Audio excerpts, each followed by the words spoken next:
जाके टारगेट किसको करे, पाकिस्तान के आर्मी चीफ को। ये क्या है गौरव आर्यन, उसने कहा कि हाफिज सईद मसला नहीं है, मसूद अजहर मसला नहीं है, सलाउद्दीन मसला नहीं है, मसला आर्मी चीफ है, मसला आसिम मुनीर है। अल्लाह ना करे अगर कोई एक भी वाकया पकड़ा जाता है यहाँ पे होने से भी पहले, आप प्रॉपरली इसको अग्रेसिव, और इसके ऊपर ज़ाहिर है आपको विजिलेंस रखनी चाहिए। जैसे मैंने कहा कि एक तो उनकी अनकन्वेंशनल स्ट्रेटजी होगी, वो LOC के ऊपर भी कोई कार्रवाई कर सकते हैं, वो प्रॉक्सिस के थ्रू भी कुछ कर सकते हैं, और दूसरा वो कन्वेंशनली भी कोई ना कोई मिस एडवेंचर अपनी आवाम को थोड़ा ठंडा करने के लिए कर सकते हैं। तो उस पर विजिलेंस आप रखें, और पाकिस्तान की माशाल्लाह फोर्सेस जो इस काबिल हैं।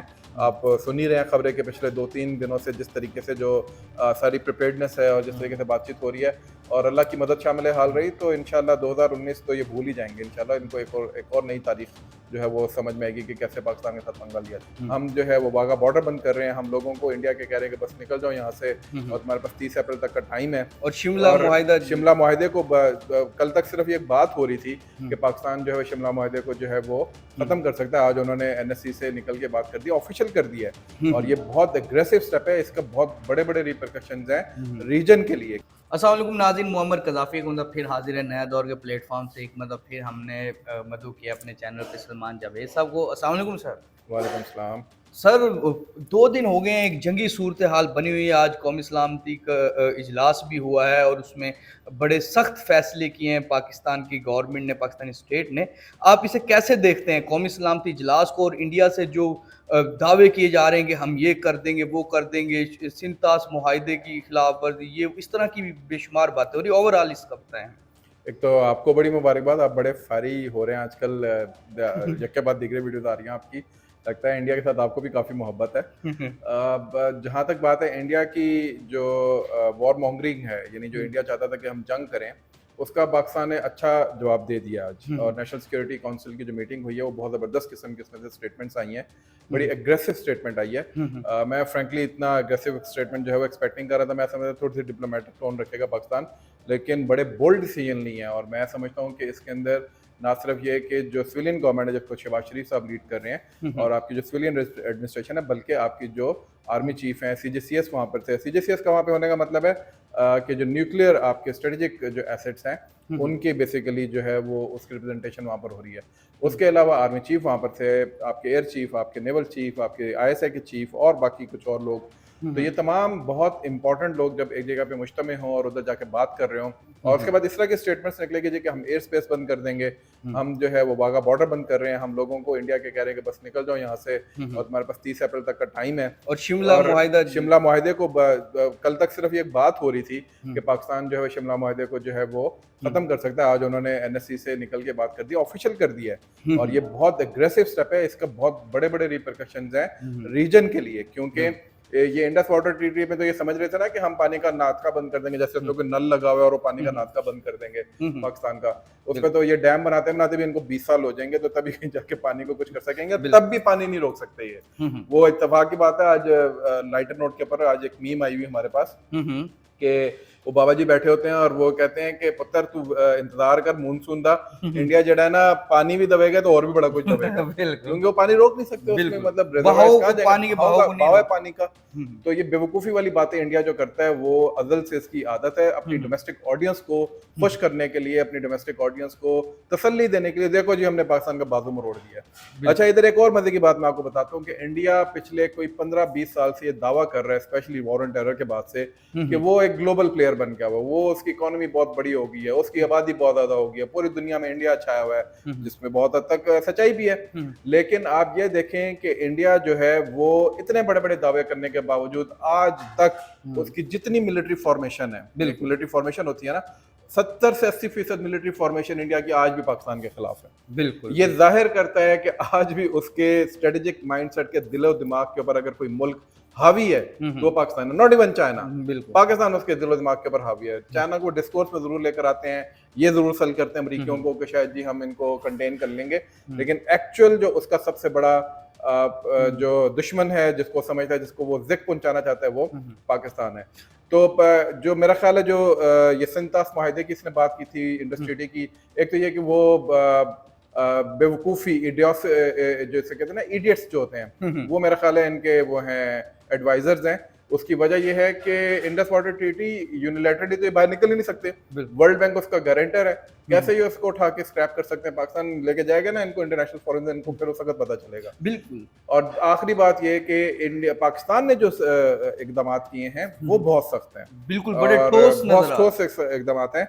तो ये पाकिस्तान, अच्छा इंडिया अपनी तरफ से ये सेल कर रहा था जी कि हम स्टेप वाइज ऊपर लेके जा रहे हैं और हम दुनिया को बता रहे हैं कि हम ये कर रहे हैं, पाकिस्तान उसके बाद हम उस पर अटैक करेंगे तो तुमने बीच में नहीं आना।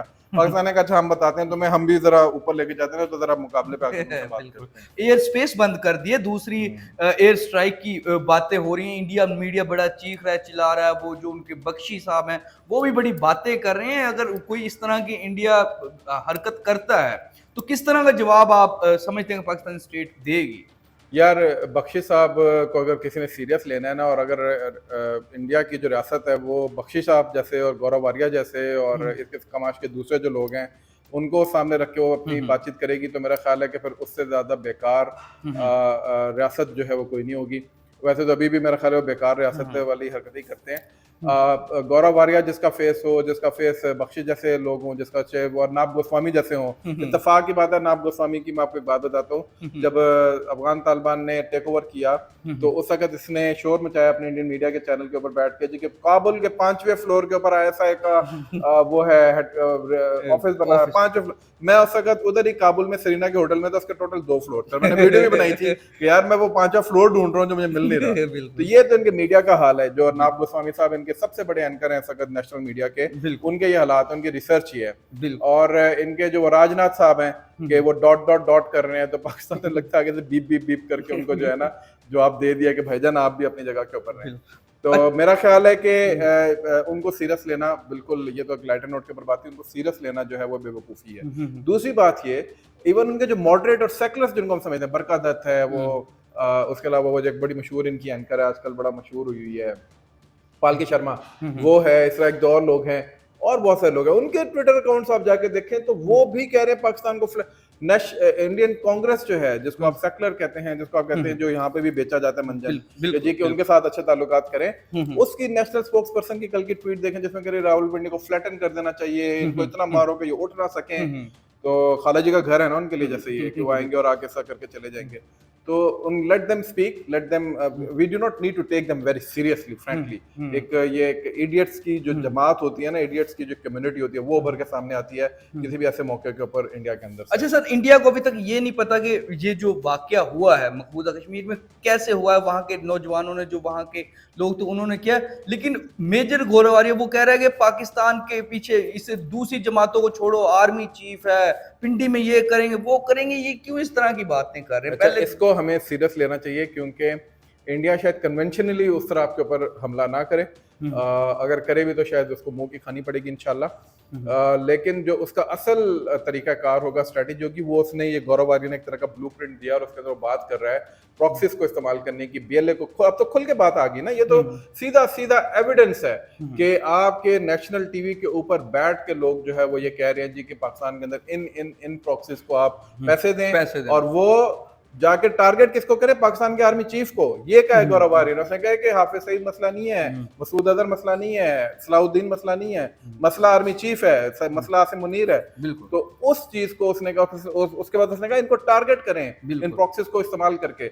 सो इस चीज को सीरियस लेना चाहिए कि कल को ये कोर कमांडर्स तो ये पहले इस तरह की हरकतें कर चुके हैं कि ये कोर कमांडर्स के ऊपर इन्होंने टारगेटिंग करने की कोशिश की है। तो कोर कमांडर्स हो गए, GOCs हो गए, आपके पॉलिटिकल लीडरशिप हो गई, और फिर इस तरह के जो ऐसे हजरात हैं जिनको इंडिया हाई वैल्यू टारगेट समझता है और दुनिया के अंदर जो है वो उनके बारे में बातचीत करते रहते हैं, इन सब को आपको अब एक प्रोटेक्टिव लेयर जो है वो प्रोवाइड करनी चाहिए। क्योंकि इंडिया जिस किस्म का एक रोग और टेररिस्ट स्टेट टेररिज्म को जिस तरीके से परपेचुएट करता है, इसके ऊपर तो कनाडा बात कर चुका है, इसके ऊपर तो अमेरिकन बात कर चुके हैं, इसके बाद तो यूरोपियंस बात कर चुके हैं कि इंडिया की जो एजेंसी है रॉ, ये एक रोग एजेंसी है जो पूरी दुनिया के अंदर इस तरह जाके किलिंग्स करती है।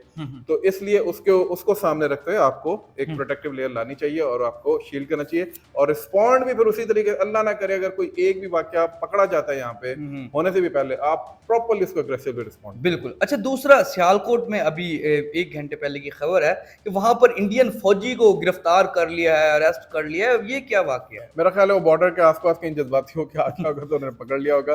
उसके बारे में इतना तो नहीं जानता, लेकिन ये है कि ये अब चूंकि इस वक्त एक वो है, एक फिजा बनी हुई है, जंगी फिजा बनी हुई है, तो ज़ाहिर है कि जो भी वाकयात होंगे उसको जरा थोड़ा सा आपको मीडिया पे नजर आएगा। एलओसी का एक एग्रीमेंट हुआ था 2019 के अंदर सीज फायर का। लेकिन तो इंडिया, एलओसी की आप बात करें, एलओसी की वो उस साइड पे कह रहे हैं कि एलओसी खत्म कर देनी चाहिए, कोई मुआहिदा नहीं है। वो तो ये कह रहे हैं ना, अगर वो उसको भी यूनिलैटरली खत्म करेंगे तो फिर पाकिस्तान भी देखेगा कि उसने क्या करना है उसके हवाले से।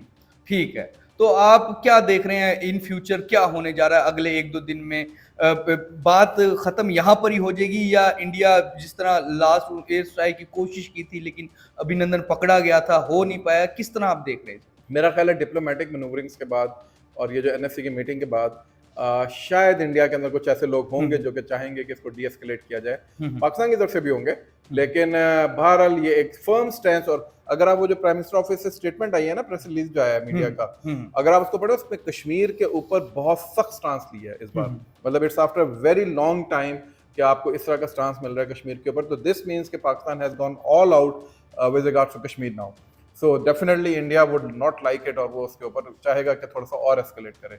और इसके ऊपर ज़ाहिर है आपको विजिलेंस रखनी चाहिए। जैसे मैंने कहा कि एक तो उनकी अनकन्वेंशनल स्ट्रेटजी होगी, वो एलओसी के ऊपर भी कोई कार्रवाई कर सकते हैं, वो प्रॉक्सीज के थ्रू भी कुछ कर सकते हैं, और दूसरा वो कन्वेंशनली भी कोई ना कोई मिस एडवेंचर अपनी आवाम को थोड़ा ठंडा करने के लिए कर सकते हैं। तो उस पर विजिलेंस आप रखें। और पाकिस्तान की माशाल्लाह फोर्सेज जो इस काबिल हैं, आप सुन ही रहे हैं खबरें के पिछले 2-3 दिनों से जिस तरीके से जो सारी प्रिपेयर्डनेस है और जिस तरीके से बातचीत हो रही है, और अल्लाह की मदद शामिल हाल रही, तो इंशाल्लाह 2019 तो ये भूल ही जाएंगे। इंशाल्लाह इनको एक और नई तारीख जो है वो समझ में आएगी कि कैसे पाकिस्तान के साथ पंगा लिया जाता है। बिल्कुल नाज़रीन, रिसेंटली हमने देखा पाकिस्तान में सियासी पार्टियों मुख्तलिफ चीज़ें चल रही थी, लेकिन जैसे ही इंडिया ने पाकिस्तान की तरफ देखा है तो सारी कौम एक पेज पे नज़र आ रही है और सब इस टाइम बड़े मतलब कि जिसे कहते हैं अपनी पाक फौज के साथ खड़े हैं। ये और बड़ा इंपॉर्टेंट पॉइंट, सॉरी मैं आपकी बात काट जी रहा हूं। जी बहुत इंपॉर्टेंट पॉइंट है ये, क्योंकि ये बहुत बड़ा लोगों का वो था एक कि जी कि जब इस तरह का मौका आएगा तो शायद इस बार जो है ना वो कौम बटी हुई है, और शायद किसी एक खास फर्द की वजह से कौम उस तरह नहीं खड़ी होगी।